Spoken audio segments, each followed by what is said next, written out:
In this session, we're going to look at configuring the management data warehouse within SQL Server 2012 so that we can see exactly how to set it up and how to use it to look at our database growth reporting within SQL Server 2012. Now, by itself, SQL Server 2012 will give you some very basic information, and we're going to look at that as well.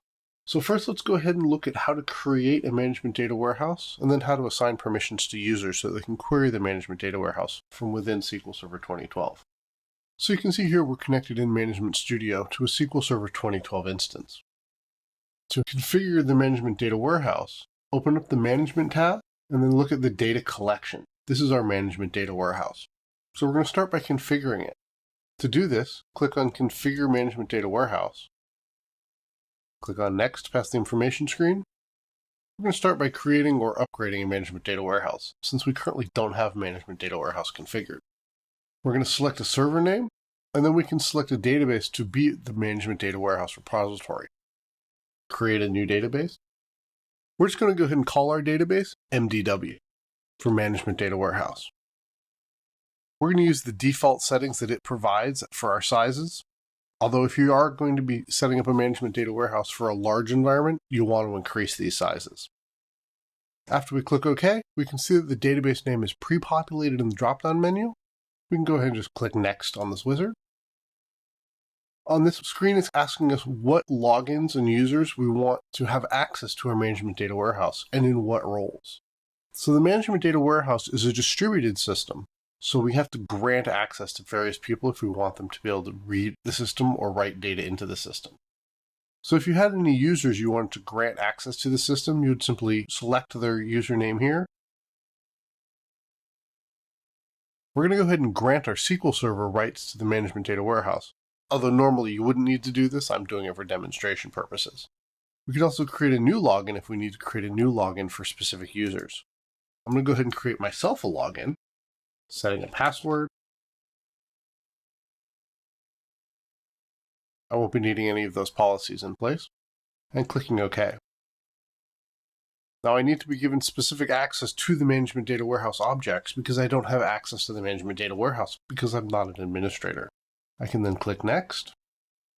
We can get a nice summary screen of exactly what's going to happen here at this point. We can see that we're going to be creating a management data warehouse. The server is going to be the local server. The database name is going to be MDW. We're going to run all our installation scripts on the management data warehouse. We're going to then grant 2 logins rights to the management data warehouse. Both those logins are going to be administrators, and they're going to get the bulk operations permission granted at the server level. So as you can see, this is giving fairly detailed information about what's going to happen next. We click Finish, and the installation completes successfully. At this point, the management data warehouse has been configured, or more specifically, this instance has been configured as a management data warehouse repository. We can now collect data using the management data warehouse by right-clicking on Data Collection and clicking on Configure Management Data Warehouse. We now go to the Setup Data Collection portion of the wizard, and we tell the wizard what server we want to collect data for. We're going to go ahead and leave the cache directory blank because we're just going to use the default temporary folder. If you want to specify a folder because maybe your temporary folder is small or your C drive is small, you could simply enter that folder name here.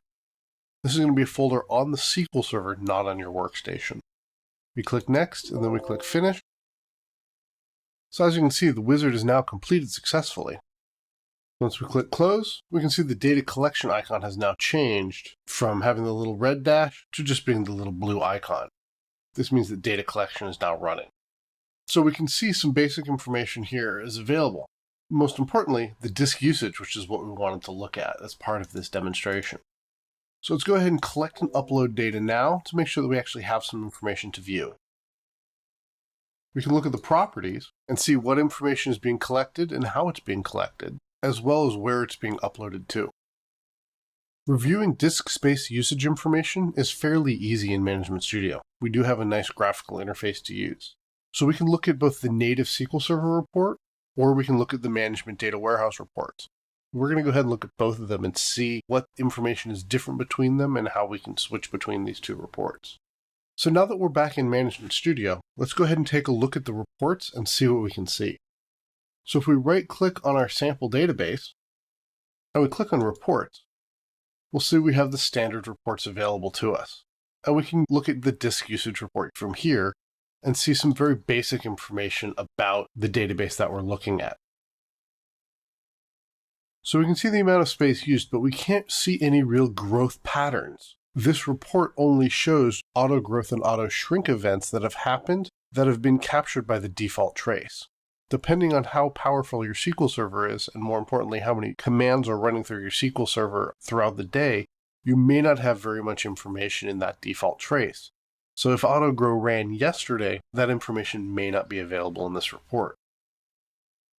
By right-clicking on the Management Data Warehouse and clicking on Reports and then the Management Data Warehouse tree, we can see the Management Data Warehouse overview. Here we get all the instances listed, as well as the information that we've gathered: server activity, query statistics, and most importantly for us right now, disk usage.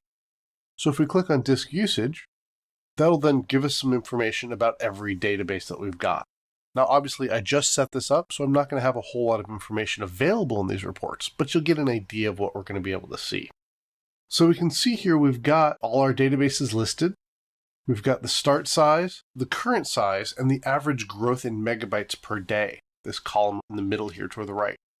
We've got that same thing for the transaction logs as well. Now we can click on the database and get some very specific information about that database. Basically, we can get the same report we can get in Management Studio normally. So if we click back, we can see the average growth per day is the number we're really looking for. As the database changes over time, this number is going to change, and it's going to give us a good idea of how big the database is going to grow over time. We can do some math to then figure out how long the database is going to take to actually grow. Simply taking the number of days times however many megs, and that'll give you some basic information that you can use to do some capacity planning and see when you're going to run out of hard drive space, and more importantly, when you need to have more hard drive space added to the system by. In summary, we've looked at how the Management Data Warehouse is going to provide some simple, easy-to-read reports that are going to let us really see what is going on within the system.